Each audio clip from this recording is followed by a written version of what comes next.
Okay, so we're going to talk about crown design. Hold on. How do you explain something that you don't actually see because it's something that's in the back? Well, you want to present all sides of the picture. And to me, when you're losing hair in the back, it actually affects all different directions of view. Because the upper portion of the crown, you see my hand going this way, it creates visual density coming through, adds visual density. From the side view, you actually get a flattening effect. And when you're seeing someone balding, you can see that they have a flattening effect from the side view. So you lose that robust roundness. And obviously from the back side, there's the baldness that's visible. Who's a candidate? There are a lot of basic criteria. What I'm trying to do today is outline some basic criteria. In general, it's someone 35 years or older. It doesn't have to be, but in general, if you're doing someone 25, the real risk is that's going to expand, and you're going to have this donut effect where you have this tuft of hair transplant, everything around it looks off, and you may run out of hair that you can't ever fill that adequately.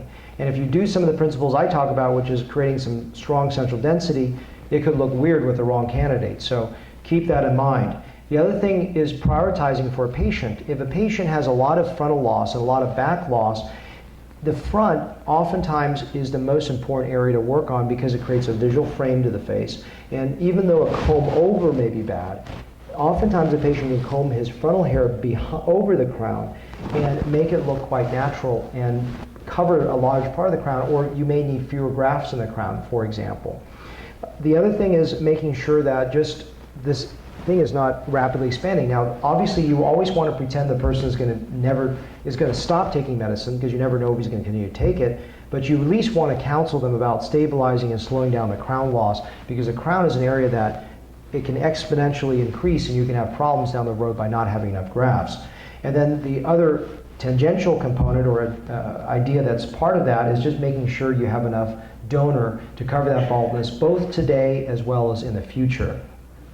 And it's important that the patient understands that they may need more procedures, both because the crown, the graft growth is a little less robust than the front, and because the grafts splay, they don't create as much visual density as the front, and they may lose more hair in the future. All these things, I always say the difference between an education and an excuse is an education is told to the patient before, and excuse is afterwards. The crown patterns that exist, this was done by Ziering, looked at different percentages that are out there. This is more academic. I don't think it's necessarily something you really need to know, but most of them do follow this clockwise whirl in a male, and in females it can be less obvious, can be a little bit more diffuse in nature. There's different patterns of crown hair loss. The one that I want to point out to, and I'll repeat it in a second as well, is this last one where there's, I can't use this laser pointer. The coronet, where you got to look into the donor area where there can be further loss lower down. It's important. And I think maybe Mike Beener that came up with this idea, I don't know who came up with this, but the Billboard Effect, and the concept of that is that when you're designing the frontal area, the hairline, it falls on a horizontal scalp. Remember that box I showed you? The crown is on the vertical. So you're looking at bald scalp, which puts a higher onus on naturalness and also the detectability, because when you look at a bald scalp straight on, you can see naked scalp. The other one is tangentially covered, so it's easier to create visual density versus looking at straight on. Now you add the fact that the graft growth is a little less robust in the front, and you add the idea that this is all whirled and opened up in different splaying directions, which means you can see more naked scalp. You have to undersell a patient what you can do in a crown. So let's plan the donor area. When you plan the donor area, you always want to go back and look if there is that little coronet pattern that's lost. Look for an area that you have enough grafts to cover it. And what do you mean by enough grafts? Well, initial plan is going to be cover the bald spot. And if you wet the hair, you may see that there is a larger fringe that's out there that are miniaturized, and you want to worry about that because that's going to be the next vista of where hair loss is going to progress to. In an older patient, that's probably fine. He's not going to have a lot more recession. But actually, you have to have a more aggressive plan for a younger patient because that can turn into a big halo pretty easily. So it's interesting. An older person, you can be more conservative with. A younger person, you have to be more aggressive with because the future loss is problematic. Females also lose hair in the crown, and this is sort of that Christmas tree pattern where sometimes I also see there's a little bit loss in the back. I call it dumbbell design. All that means is that there's this Christmas tree loss where it looks like Christmas tree, but at the apex where the angel is, There's also sometimes a little bit of loss in that area as well. Obviously, there's a lot of variability with any kind of hair loss, but it's just one that I notice as a pattern. So to talk about the crown, you want to break it down into sub-regions. When you do this, you can design it better and you can communicate it better with another colleague, for example. So the center of the whorl is where obviously where that circle is and where it spreads out from that point. The upper arc is anything above it, and the lower arc is anything below that whorl. And then when it goes from a vertical to horizontal plane, it goes to, that's called a vertex transition zone or vertex transition point. It's that area that goes over this way. Why is the vertex transition point important? Well, if you think about how light strikes down, when you have a transition point like this, light strikes that vertex transition zone and makes you look balder. So it's an area, in my opinion, very important to create good visual density for. The upper arc is important because the upper arc sweeps over and cascades and covers the lower arc. So that can be an important area. The center whorl is where it splits open, and that area can be important. But if you make graphs that are too large in the center, it could look a little bit artificial. So these are things that are just, again, points that are important to discuss. And this isn't, I'm not trying to promote the book, but this is in the book that I worked on a few years ago. And so the transition zones is, let's talk about, remember what I said in the temple and everywhere else, nothing is abrupt. There is not this, like this. So transitions, when it goes from bald to non-bald. So you start with a whorl, okay? And then you join them, and this is to show you the pink is just, there's this nice joining, and when that angle shifts, there's this little blue dot. I'm just showing you that nothing is abrupt. Everything as you design your recipient site should not have abrupt angle changes. It should be just soft. Now, what if a person comes to you that's completely bald in back? What is a preferred design? Because you can design any way. You can make two whorls. You make a clockwise left whorl. You can make a counterclockwise right-sided base whorl. You can make a whorl from the bottom portion, whatever it may be. I generally say if the person's completely bald, he's right-handed, and he parts going this direction, I prefer this design like this, with it being left-based, maybe a little bit lower, going upper arcing, because it follows the arc of the comb, how he combs his hair, okay? And when the hair arches up in that whorl, it covers the part and creates more visual density in the posterior region of the mid-scalp. In other words, from the front view. If that makes any sense. I hope that makes sense. And so that's something you may want to think about having it, both the comb directions is improved as well as the hair part. This is an overlay just saying, when I'm thinking about priorities, when I'm putting density priorities down, because I don't put the exact same density pattern across, I make one area denser than the other based on where I want to leverage those graphs, because we don't have an infinite number of graphs, we have a finite number. So for me, the part is an important area. Again, this is case dependent. I'm going to show you a few case studies where I completely violate what I tell you, because I'm just showing you some general concepts, again, to make you think as a cognitively intelligent, creative person, rather than just, let's stick some hairs back there, okay? And if I've done that, then I've done my job. If I've confused you, also maybe I've done my job. So the concept here is just to understand how to design it. So priority 1 is the part, 2 and 3 are the upper arc going over, 5 and 6, 5 is the part going this way, 4 is going this way toward creating some coverage. So you want to think of the cascade effect, which is if a hair is here, how can it cover other hairs? When you're at the very bottom of the arc, it doesn't do very much. It just covers just the bottom portion. But when you're at the upper arc, covers the upper arc, covers over, and covers the bottom arc. Does that make sense?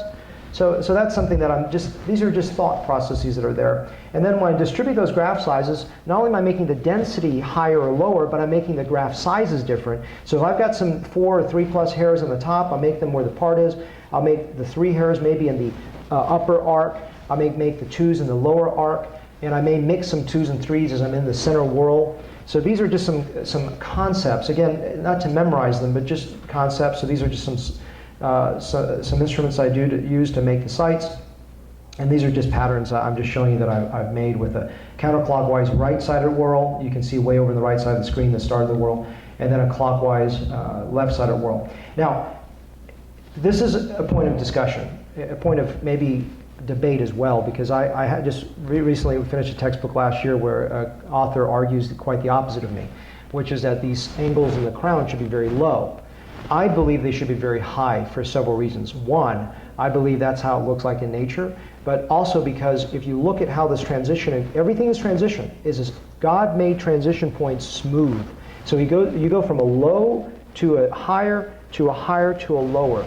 And also, the other reason is when you're making a whorl, you got to pack dense pack these. When you make a low angle, it's very hard to pack them in tightly. When you make them high, you can make them compressed and tighter. Does that make cognitive sense, intuitive sense? Also, the other reason is that, remember I told you that you want to see the crown problem from all views. So when you're seeing the crown from a side view, you want that angle to be so it creates a lift. Okay, it makes a round scalp. If you make your angles low, you've done nothing to round out that side view. You want it to go up. So hopefully that, again, these are esoteric ideas, and if it doesn't make sense, please come and ask me afterwards. I'm trying to cover a lot of ground very fast. So again, the three reasons are a rounder profile from a side view, greater density, because I can pack them in more tightly, and a greater density from a frontal viewpoint as well. So this is why I transition the angles going from low to high to low. All right? This is just showing you a schematic. We're using a model of what I'm talking about. So let's do a few case studies, okay? This is just showing you, he has enough of these vellus hairs, and I'm actually going to match out his hairs, because I don't want his hairs to, I don't want my design to compete with his existing hairs. So I've made a clockwise right-sided whorl, and I've prioritized with stronger 3-hair grafts toward the center here because the cascade effect. Where now I've actually just violated what I taught you earlier, because in this case I want all of them to cascade going this direction to create maximal density. Then I created some stronger 3+ grafts toward the vertex transition zone across here for visual density. Then I supported the whole thing around it with 2-hair grafts to blend in. And again, these are just concepts. They're not meant to be right or wrong, and these are just with the grafts placed afterwards. And I also realized in my last lecture that I'm not going to go over a discussion of what this means because it's too damn confusing, okay? And I can't explain it well. Suffice it to say, this is a schematic that I like to draw where I'm just showing you combinations and perpendiculars, perpendiculars and sagittals, and how I make my design work. And I love making this little drawing at the end because it shows me, you know, how I do it. And this is a double whorl pattern. With the mixture of chronosagittals, with mixtures of 3s and 2s. And again, I've actually designed it all the way to the front hairline with a 3,000+ graft session. But again, not worth really discussing in detail. So patient positioning is so important. I mentioned this earlier. For the hairline, you want the patient low, flat, so you can get a low angle. When I do the crown, I want those angles to be high. I oftentimes stand, or I'll sit with the patient in a higher position. And then sometimes I'll have the patient, if I'm doing a clockwise whorl lower portion, I'll have the patient turned over to one side, and I may have the patient turned to the other side to have my hand alleviated. You may not want to do that, whatever you feel is comfortable. If I don't do a full mega session, I'm doing a smaller session for the patient. I typically do the front first, I'll do the crown second, and then if I need a third session, I'll come back and feather it in. And the reason for this is that I like to not do the front. Let's say the front was very good, but need a little bit more. If I have enough grafts to cover the distance, I want to have a second pass at every area I do. Because if I just do 2 passes in one area, then I have to go back and do a crown. I may have to do another pass on the crown. So this is just a way that if you're doing smaller sessions, now we're doing very large sessions, but in the past when we're doing smaller sessions, let's say 1,500 grafts, this is a way that I sort of mentally help the patient visualize a roadmap for over the next few years. These are just some examples of a clockwise whorl and how it impacts the side view in terms of creating a rounder effect. This is a gentleman that has had like 11 different transplants, scalp reductions and all that. And this is just one transplant fixing the slot deformity in that scar tissue. This is just an unusual shape, some propecia that's led to a different pattern, just a different design. This is a diffuse pattern you can see. This is a finer graft. It doesn't provide perfect coverage, but just creates a nice arc. This is a person that is really lucky because he's got a small size, and almost all the crown on this portion goes forward. So there isn't that whorl problem. It's pretty compact, so I can create a much better visual density than the other sites. This is using FUE to fix a pluggy type previous transplant. And this is just PRP and A-cell injected in there to help regrow grafts. Regrow hair in that area. And these are just some books I've written here And I put a plug, no pun intended, with Ken on the FUE coming out this year as well. Thank you. All right, break time. And I want you guys promptly back here at 4 o'clock, I believe.